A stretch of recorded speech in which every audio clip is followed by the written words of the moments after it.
Good morning, sleepyhead. Or good afternoon. You were sleeping so peacefully I didn't have the heart to wake you up. The way you kept nuzzling your head against me in your sleep was adorable. Did I get taller overnight? Maybe a couple feet. I couldn't help but wonder how much more adorable you'd look, and it didn't disappoint. How'd I end up on top of you? I wind up like that most nights, right? True, I wasn't 12 feet tall before, but it's better this way. I bet if I lean in, rest my head against yours, and put my big soft hands on your cheeks, it'd feel like I was your whole world. Let's find out. If your cheeks got any warmer, your hair would catch fire. All right, we'll roll over.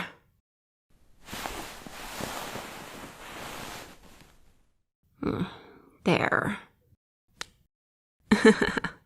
I knew that one would get you. Back of your neck is your weak spot.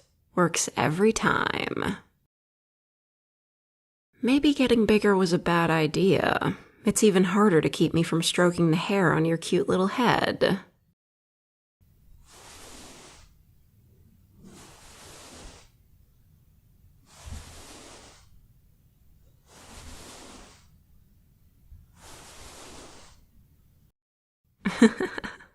You know, as wonderful as this is, you're going to have to get out of bed eventually. Excuse me? Well, you've been snoozing away. I've been up all night, hard at work. See, a goddess can be in more than one place at once, so I was able to do whatever I wanted while still holding you safe in my arms. Normally I don't do that because you deserve my full attention, but it's different when you're asleep. What was I doing? Remaking the world, obviously. I said today was going to be a big day. Sure, I could snap my fingers and instantly reshape reality to my desires, but altering billions of people's lives on a whim would be as bad as conquering the world. I want to convince people to accept me as their goddess, to follow me because they want to. That's why this morning, I took the first steps towards that. I assembled hundreds of my most fervent worshippers in the gathering hall to task them with the most important work of their lives, to travel the world on my behalf, to show what faith in me can bring. Then, I bestowed my blessing. I have actual priests and priestesses now. They can do wonderful things, create pure water and simple food, conjure clothes for the needy, heal injuries, all sorts of ways to help with people's needs, simply through the strength of their belief in me. How amazing is that? Yeah, obviously some people aren't going to like having my religion stepping on their religion's toes. But in her infinite wisdom, your all-knowing goddess planned for that too. My followers have my protection against being physically harmed, but it won't stop them from being arrested or imprisoned or anything like that. That's where the world leaders might actually come in handy. Conveniently, I already had a meeting scheduled with them this morning. Well, evening, since it was on the other side of the world. Oh, don't misunderstand. This wasn't like past meetings. They weren't there to talk, but to listen. Of course I stayed this big, and it was the right choice. It worked so well it might become my default form in public. Those blowhards discovered real fast that it's hard to talk down to someone who's 12 feet tall. Once they got over their shock of me towering over them like the goddess I am, I told them what I said last night. I'm done wasting my time and being walked all over. Then I explained my followers' mission.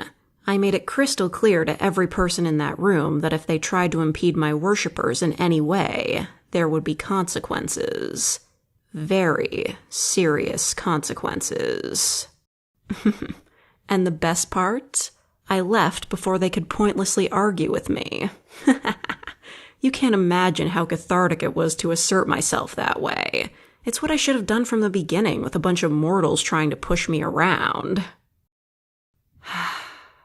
And like that, the world's taken its first step on the road to paradise. At least, that's the plan. Hope I didn't sound mad with power during any of that. I felt you tense up pretty bad near the end.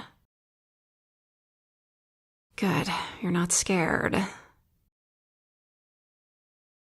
My power can just be a little overwhelming to think about. I know the feeling. Don't get me wrong, I get the most incredible rush when I use my powers, and I'd be lying if I said I don't let my thoughts run wild sometimes. Much as I try not to let it inflate my ego, it's really exhilarating to think about how I'm the omnipotent, unchallengeable, supreme goddess of the universe. But when I step back and try to wrap my still human mind around a person having as much power as I do, even I get a little overwhelmed. What if it had fallen into the wrong hands? You've wondered that too? It's scary, huh? Makes me feel even luckier it went to me instead of someone else. What do you mean the universe got lucky? You think I'm going to be the greatest goddess imaginable? Am I tearing up? Just a bit. The way you said that so quickly and with such conviction, it sent tingles down my spine. You don't know how much it means to know you have such faith in me. Thank you, sweetheart. Do you have enough faith to be worthy of joining my clergy? Well, that's something I wanted to discuss. Let's stand up and I'll explain. I've been wrestling with this for a while. Simply put, I don't want you involved in worshiping me. Not as part of the clergy, the head of my church, anything. I can't stand the thought of you kneeling before me. I want to be your goddess, but not like I am for everyone else. You're my partner, the love of my life. Even if you are human, you're still my equal.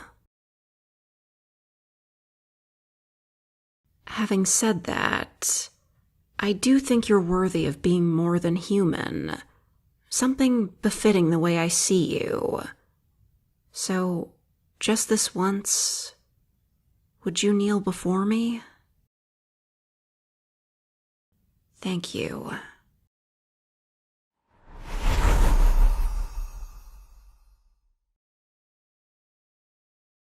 Please, stand.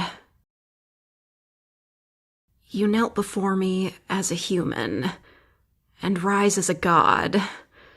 Congratulations, my love. Yeah, it does feel weird at first. All that power coursing through your veins, the wonderful tingles all over your body, the sense of invincibility. It's a rush unlike any other. You feel like you could take on the world. Honestly, you probably could. Sure, you may be a few orders of magnitude weaker than your all-powerful girlfriend, but you're still a god. I doubt there's anything besides me that could stop you. Try to behave yourself, though. I don't want to have to take your new toys away. What kind of powers do you have? Well, the normal suite of powers you'd expect. Immortality, invincibility, teleportation, all that. Oh, try the levitation. See? I can stay 12 feet tall, and you can still float up to look me in the eye or steal a kiss. There's plenty more powers at your fingertips, but you'll have to figure out the specifics for yourself. Wouldn't be fun if I just told you everything, would it? And before you ask, I'm pretty greedy about having all the worship to myself, so I don't know how much of that you'll get. But I don't have a problem if someone decides to worship you alongside me. Plus, you'll still get all the respect that comes with being a deity. And if I'm off playing around in another universe or an alternate dimension, you can be in charge while I'm gone. Maybe I'll do that to see how you try and run things. Why did I do this? I told you before, I want you at my side for everything. What better way is there than this? You get to be with me, not as one of my worshippers or disciples, but as the person I cherish above all else, as the one I love with all my heart, as the only other God there is. I love you, sweetie. You want to go try out your new form? I'd be disappointed if you didn't. Well then, how about you take us where you want to go?